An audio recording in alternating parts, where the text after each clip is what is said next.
Hi, I'm Ethan with goBILDA, and today we're going to talk about the StarterBot Base for the 2026-2027 First Tech Challenge season BIOBUZZ.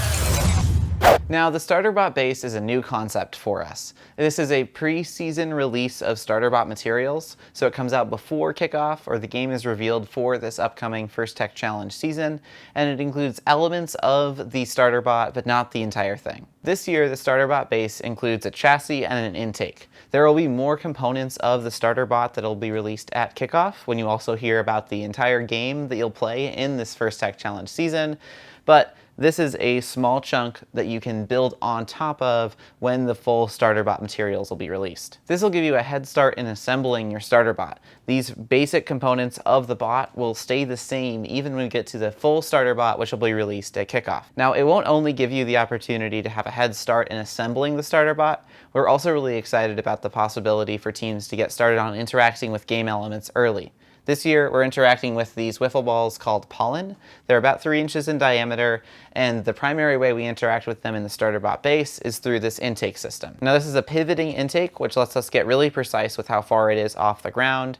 It uses 48mm gecko wheels and also a stationary bar that uses our intake roller wheels to give it a little bit more grip. Now, once the robot has actually picked up the balls, it doesn't do anything with them. They can just roll around inside the robot and sometimes fly all the way out. But that is what the rest of the StarterBot is going to do. We encourage you guys to do some prototyping and play with ways you can interact with balls inside of a robot. But I think the primary focus for a lot of teams will be what elements of the intake can you use both in tele-op and autonomous. An additional component of the intake that we have this year are these 72mm gecko wheels on the corners. Now, these do an excellent job of picking up the pollen from the corners of the field, which is something that's traditionally pretty hard to design an intake to do.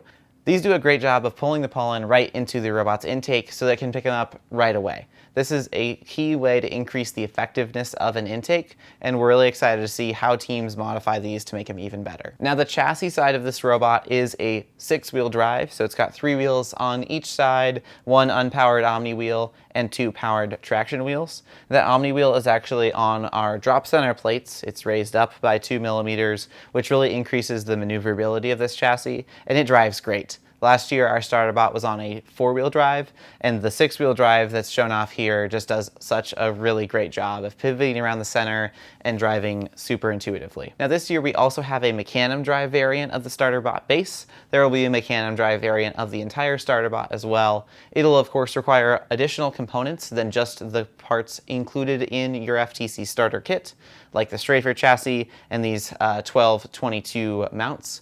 But it's fairly minimal. We try to keep it to be as few different SKUs as possible. Mecanum drive gives you that increased maneuverability. It, of course, lets you drive in all directions. Lots of folks feel like it's easier to drive, and in some First Tech Challenge games, it can be an advantage. No telling if it will be for BIOBUZZ, though. On the website right now, you can find CAD, assembly instructions, and code for both of these StarterBot bases. We're super excited to bring this next step of StarterBots to the First Tech Challenge, and we're even more excited to show off the full StarterBots at kickoff in September. If you have questions about these or other parts we sell on goBILDA.com, please shoot us an email to tech@gobilda.com. Thanks!